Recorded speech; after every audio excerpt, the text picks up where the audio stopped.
All right, guys. Well, well, I thought we were going to do some other announcements first, but we'll do a quick announcement on this. As promised, a long time promised, we've been working hard with a web design company to bring back the shooter profiles for our members, and they are live now on the website. So if you look on the website, you may or may not have noticed up here in the corner, we do have a label called member profiles where you can access them. But you additionally, if you wanted to go to scores and go to the leaderboards, you can actually access them through the leaderboards there as well. So you can see all the names are highlighted now. So if we wanted to, click into Steve Marmaduke, we can pull it up and it'll pull up Steve Marmaduke's profile. We can see just a quick overview of the profiles. Steve has a photo loaded in there from when it was what he had in there previously. So you can see where he's from, how long he's been a member, how many lifetime classed events he's got, how many classed events he's had this season, along with his ranks for NRL22 and NRL22X. We've added in this classification, slider.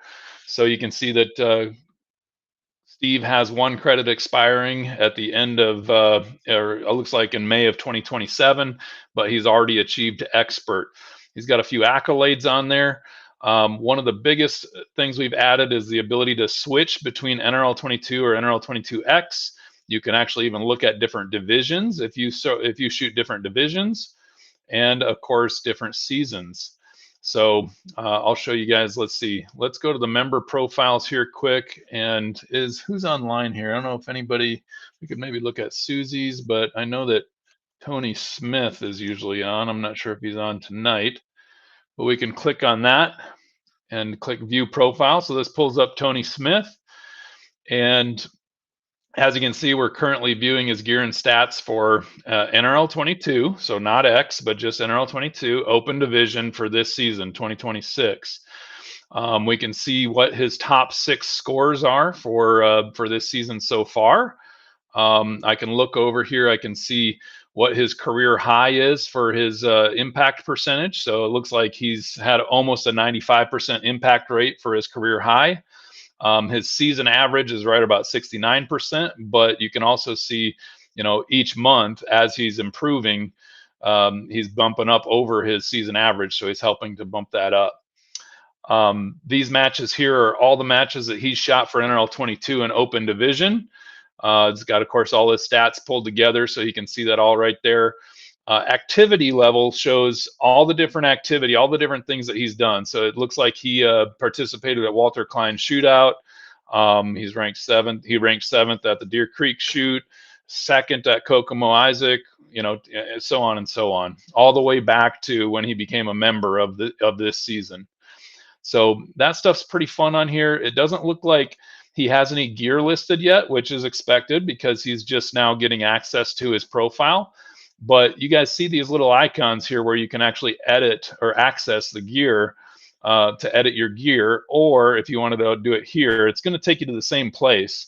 But if I clicked on here, even if I'm clicking on Tony's, it's going to take me to mine. I can't edit anybody's profile but my own. So it's pulling up my profile. So if I want to change out the photo, I can click there and add a photo. Or if I want to, set my default division to semi-auto. If you click on my profile, it's automatically going to pop up as semi-auto. I can do that, but I'm going to leave mine as open. You can come in here and list your gear that you're using, and the gear is specific to what series you're shooting as well as what division. So if you're shooting NRL22 semi-auto, you can kind of load that data that you have in there, and you can change that and edit it and save it. And the same if I wanted to go back and I wanted to edit my open stuff for NRL22, I can load that back in, and I can change that different gear and update my profile. So now if I click View Profile, it's going to take me back to my profile. It's going to have my photo on there, along with all the gear that I've listed, and of course my top 6 months. If I wanted to drop back to the 2025 season, it'll jump back there. It'll show my ranks for X and NRL22, how I finished 2025. My accolades are kind of lifetime. The lifetime accolades just stay there. They don't change with the season, but they do, you do gain them as you achieve things. Most of these are X accolades, except of course the Clean Course of Fire. That's for the NRL22 monthlies. So you can see here that's on the NRL22 side. If I were to switch over to NRL22X, you can see my top scores last season. I had 2 matches that I won for NRL22X, and then I also had an RO match, the RO score, because you can have 1 RO score to count in towards your X scores, and so I won an RO match as well. But anyways, I won't take up the entire show showing you guys this stuff, but I wanted to show you a little bit of what we have been working on, and we've got this built out for you, ready to go. So if you wanted to access member profiles, or go to the leaderboard and jump into anybody's profile that's on the leaderboard, you can click on that now. But do it after the show, because we got a great show for you tonight.